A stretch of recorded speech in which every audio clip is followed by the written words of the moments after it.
Rinse FM is coming of age, and as it reaches its 18th birthday, we celebrate with some of the people who were there from the start, as well as the new faces of today. We visited monumental landmarks and dug up the history from the people who were right there to witness it. Travel through our 18-part series in the lead up to our weekend of celebrations in Manchester and London. 18 years of new music, tower blocks, the best raves, pirate and legal radio. 18 years of Rinse FM. Geeneus, 1994. In probably the beginning of '94, because it was quite a short space of time, I got a show on a radio station called Pressure FM just after I left school, and I was on there for a little while. I met Slimzy on there, and yeah, there was no other radio stations to go on. Cool FM was the biggest station back then, so I got a phone call one day from Slimzy and Beanie saying they want to set up a radio station.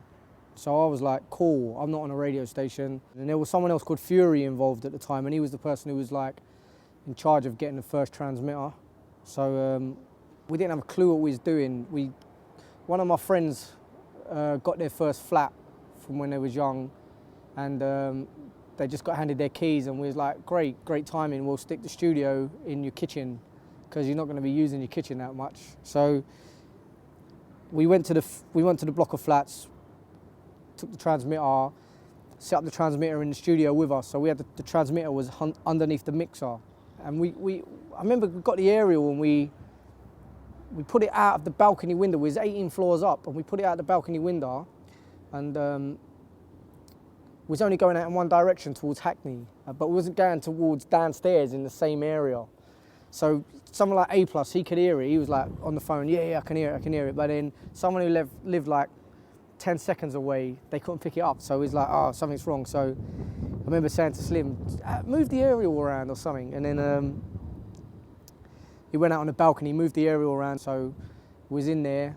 And then I remember the front door just flying off, and some old geezer just come running in, screaming at us, saying, Martelli! He was going completely mad. And when I got into it, he's saying he's watching the rugby and he could hear our radio station coming through his telly. And when I went and looked on the balcony, Slim had put the aerial out and up and hung it on his TV aerial.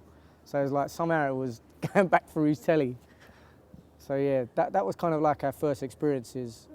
The first day we switched on was Carnival weekend.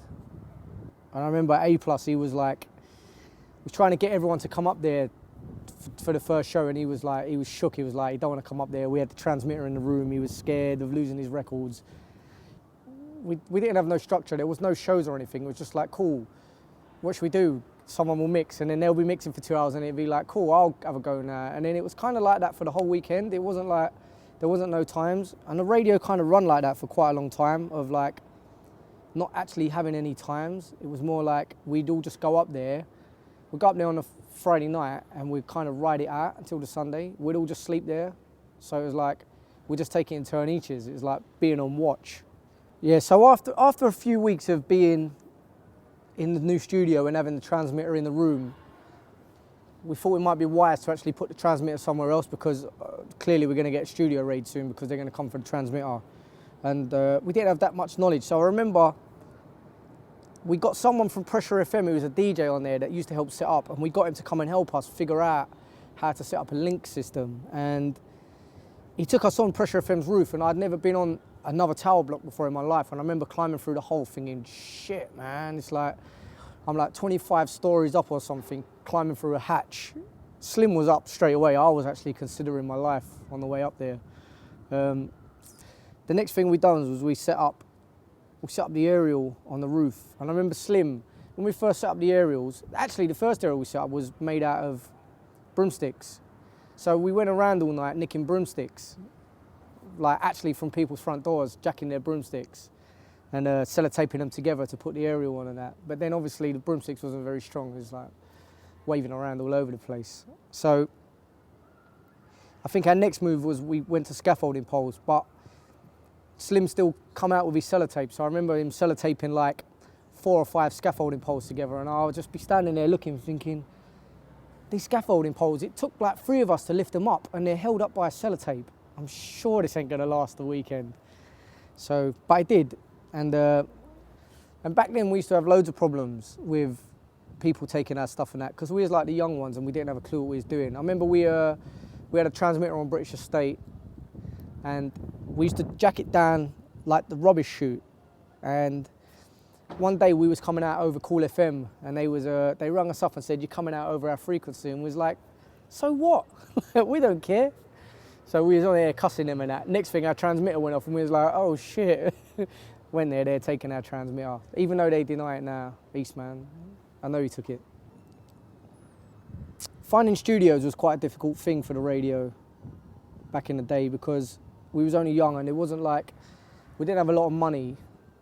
So it was kind of like using people's flats and stuff like that. After we lost the first studio, we went to Slim's house and we had the studio set up in his bedroom. And I remember on the weekend, we used to sneak everyone past his mum and dad and be like, pretend we're doing mixtapes and stuff like that. And she'd be coming up, offering people sandwiches and tea and that, thinking like, we're good kids, we're just mixing and stuff like that. But actually, we had an aerial running up onto his bedroom roof. I used to climb out and get up there. And we used to transmit from his house. And then sometimes as well, we'd transmit from Wiley's house. He lived in the Pink Block in Roman.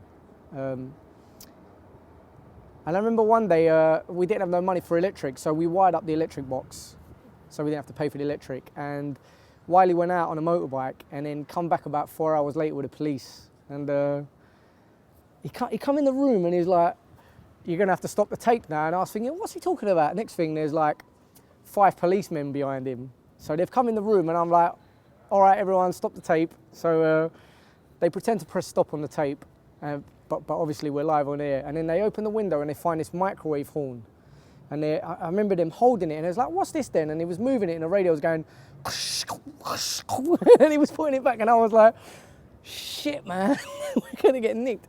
And then he was like, I was like, "Nah, it's just the aerial for the radio. It's like, it's how we listen to radio." And he was like, "Oh." So he lined it all back up neatly for us. And then they went out and then they were searching the house, and then obviously they found the electric cupboard wired up. So they got the electric company down. They took out his whole electric meter and took it away. So he didn't have no electric in his house for a few months.